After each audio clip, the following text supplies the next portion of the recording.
breaking news. How 75 pending lawsuits could distract the Trump presidency.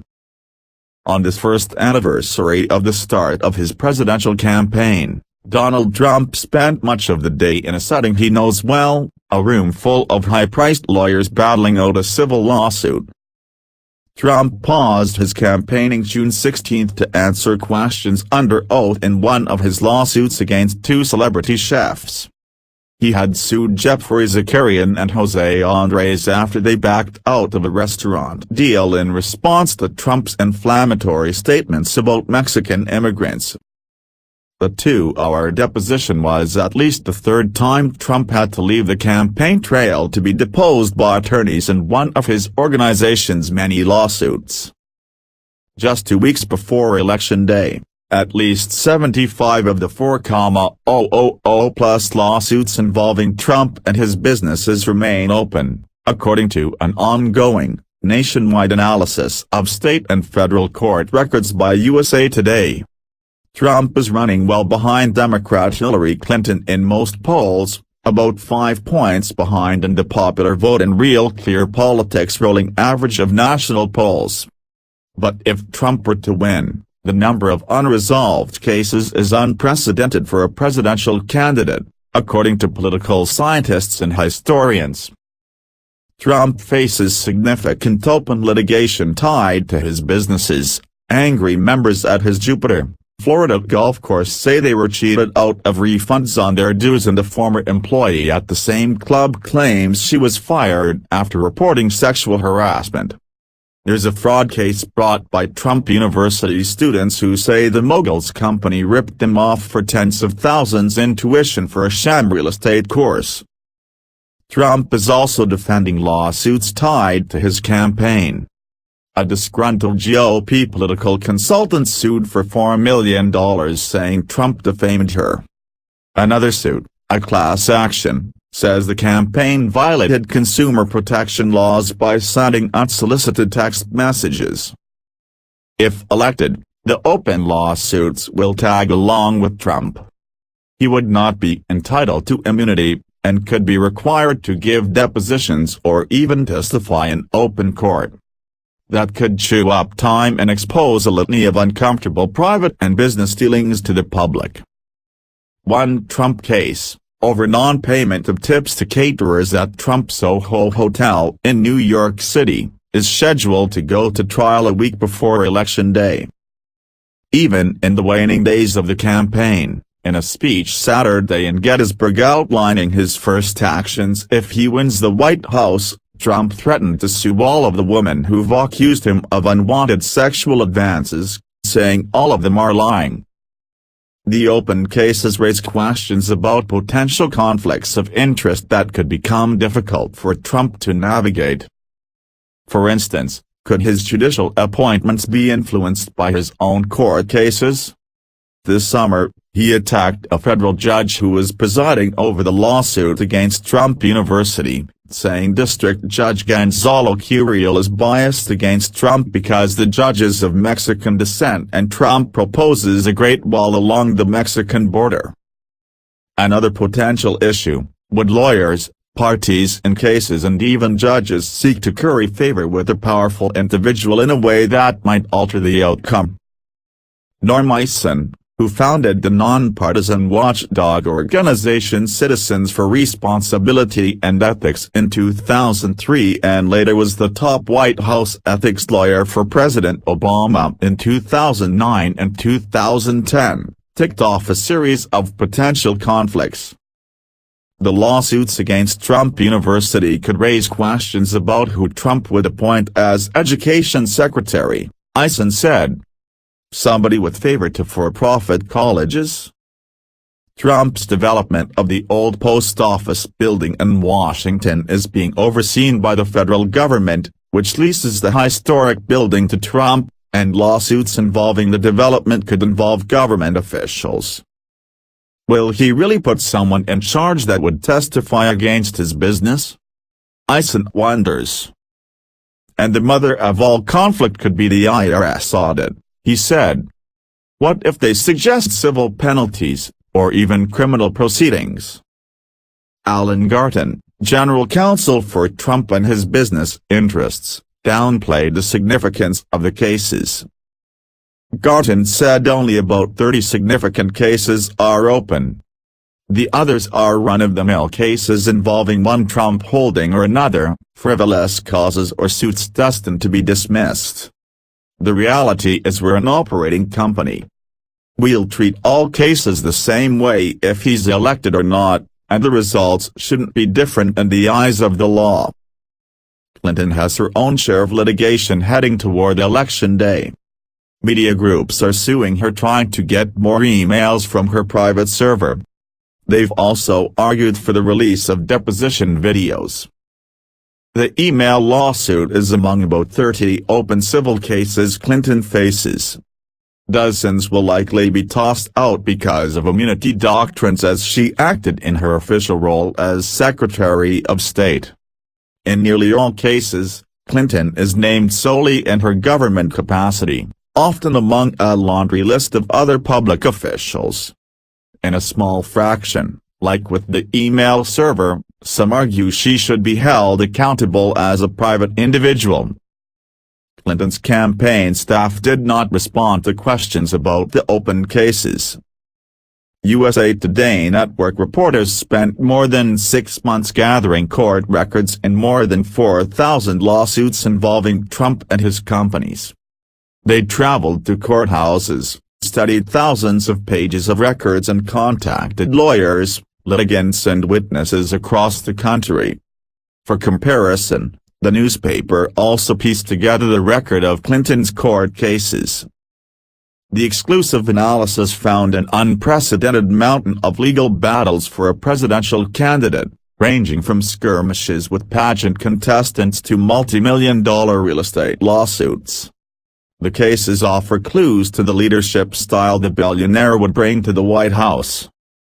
The review shows that Trump frequently responds to even small disputes with overwhelming legal force, not hesitating to use his tremendous wealth and legal firepower against adversaries with limited resources. He has repeatedly refused to pay people and small businesses for their work, forcing them to spend time and legal fees if they want to recover their losses.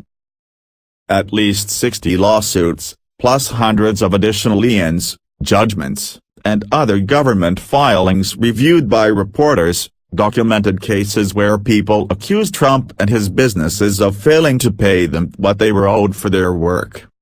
Among them, painters, glassmakers, real estate agents, bartenders and hourly workers at Trump resorts coast to coast. Even his own lawyers. The review also shows Trump and his companies have been accused for years of mistreating women. In at least 20 separate lawsuits, plaintiffs accused Trump and managers at his companies of discriminating against women, ignoring sexual harassment complaints and even participating in the harassment themselves. Women in those disputes have testified they were fired for complaining. Trump's companies have been engaged in battles over taxes almost every year from the 1980s until as recently as last spring, when New York had to take legal action to collect $8,578 in unpaid taxes on the Trump-owned company that owns the trademark Boeing 757 that jetted the mogul to campaign rallies across the country. The review found that people who say something Trump doesn't like will frequently get threatened with a lawsuit. "I'll sue you" was a Trump mantra long before "build a wall." The analysis of lawsuits, however, showed that he rarely follows through with his threatened lawsuits over people's words and almost always loses when he does. The lone win was a lawsuit against Miss Pennsylvania, over her claim on Facebook that Trump's Miss USA pageant was rigged. If Trump is elected president, it won't change the way his lawsuits are handled. His companies face open cases of sexual discrimination and fraud, unpaid bills and contract disputes. In any of the open cases, litigants would have the right to demand testimony from Trump or people close to him, some of whom could become senior White House aides. Such legal action can, and often does, unlock private financial and other records that could then become public. Even if Trump broke no laws or committed no wrongdoing, that kind of inside information could be used by political opponents to try to embarrass him or weaken him politically.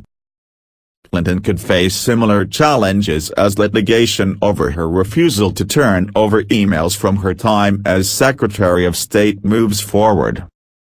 It could pose a problem for both sides in the presidency, said Julian Zelizer, a history professor at Princeton University. They could produce damaging information, and given the partisan environment, any kind of scandal or investigation could be used to stifle a president. Those kinds of tactics have impacted past presidencies. President Grant was among the early commanders-in-chief beset by scandal. He was forced to testify under oath at the White House in a high-profile federal prosecution of an illegal whiskey-running scheme that ensnared some of his closest political associates. Grant's testimony helped get his top aide off the hook and further soiled the public perception of his administration. Today, he is widely considered one of the least effective presidents in U.S. history. In more modern times, President Nixon's administration was ensnared by repeated legal woes, scandals, botched cover-ups and ultimately his resignation. Bill Clinton faced legal issues tied to Whitewater, Paula Jones and ultimately White House intern Monica Lewinsky. Clinton was forced to give a deposition in one sex scandal case involving Jones and later faced an impeachment trial over his relations with Lewinsky at the White House. In the latter, Clinton became the first sitting president to testify before a grand jury investigating his own conduct, which became a years-long distraction. Yet, no president had litigation in the volume of a potential President Trump. Because of the Supreme Court case related to Bill Clinton, there's no automatic shield for the president from civil action, said Samuel Lisachoff, a law professor at New York University. If he were president and called to testify and hostilities break out in the Middle East, a court would probably postpone, but of course it's a major dislocation to be going through these civil trials while he's running an administration. Among the many Trump lawsuits, the most problematic could be the Trump University cases. Former students from across the country have sued in 2 class actions, accusing the school of charging them up to $35,000 and lying about the value of the lessons they would receive. New York Attorney General Eric Schneiderman sued in 2013 and has since described Trump University as a fraud and a scam. While the open cases are civil, some legal scholars raise the prospect that a court could ultimately find Trump University or even Trump personally liable for fraud. In the worst case, a finding that fraud took place, even by a civil court, could provide Congress with the grounds to consider impeachment proceedings. These claims are different in an important way than most of his other cases, said Christopher Peterson, a law professor at the University of Utah who's researched the Trump University cases.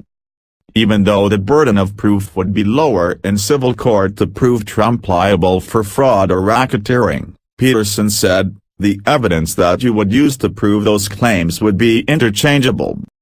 It's the same kind of claims that you would get the mob for in a concrete scam.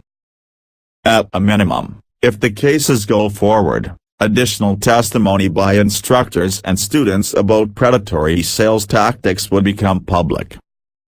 Trump's already been deposed about the university. He downplayed his role, but could be called to testify at a trial. If that happens, Trump would become the first modern sitting president to do so in open court. Bill Clinton gave testimony to a grand jury investigating the Monica Lewinsky scandal in 1998. For years Trump's legal team has successfully kept secret much of the financial information disclosed in his court cases. The vast majority of settlement payments Trump has made to litigants is secret under non-disclosure agreements. Trump's attorneys also regularly ask judges to seal records that come out during the cases, something that is often done for plaintiffs and defendants in civil cases. If Trump is elected president, the already immense pressure to release records could escalate even further. "You don't know what you don't know," said Katie Townsend, litigation director for the Reporters Committee for Freedom of the Press, a plaintiff seeking to liberate some of the sealed records. Either way, these documents would be newsworthy, before or after the election. Already Trump's candidacy has prompted court battles to get records in his cases unsealed.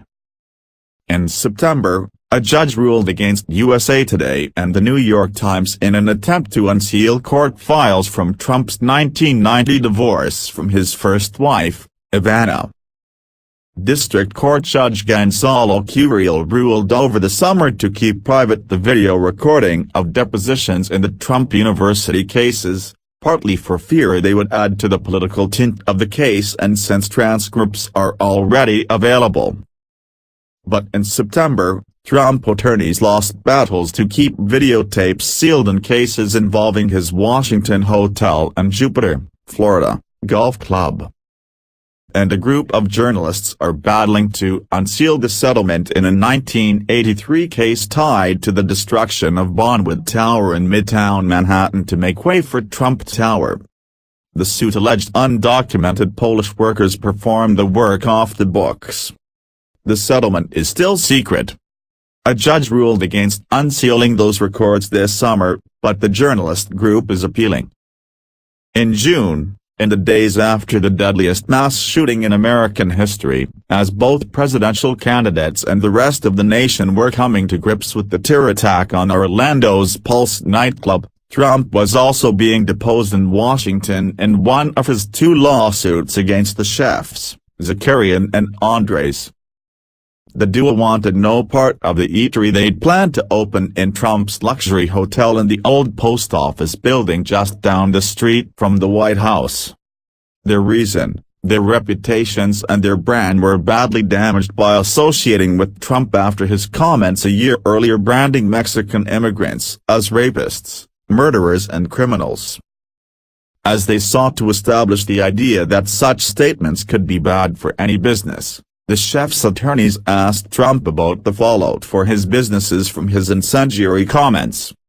They pressed him about whether he thought his words might keep Hispanics from going to a restaurant in one of his hotels or to any of his other properties. Trump's response, the election and the attention he's getting for the words he's using are only going to be good for business. "I'm running for office. I obviously have credibility because I now, as it turns out, became the Republican nominee running against. We have a total of 17 people that were mostly senators and governors, highly respected people," he said under oath. After explaining the very dishonest media distorted his remarks about Mexican immigrants, he added, "I think, most people think I'm right." His booming popularity would only help the restaurant succeed, he testified. But, he conceded, the comments could turn some Hispanic patrons off. "It is always possible," Trump said. "I just don't know. I mean, I don't know how to answer that question. It's possible." Subscribe for more.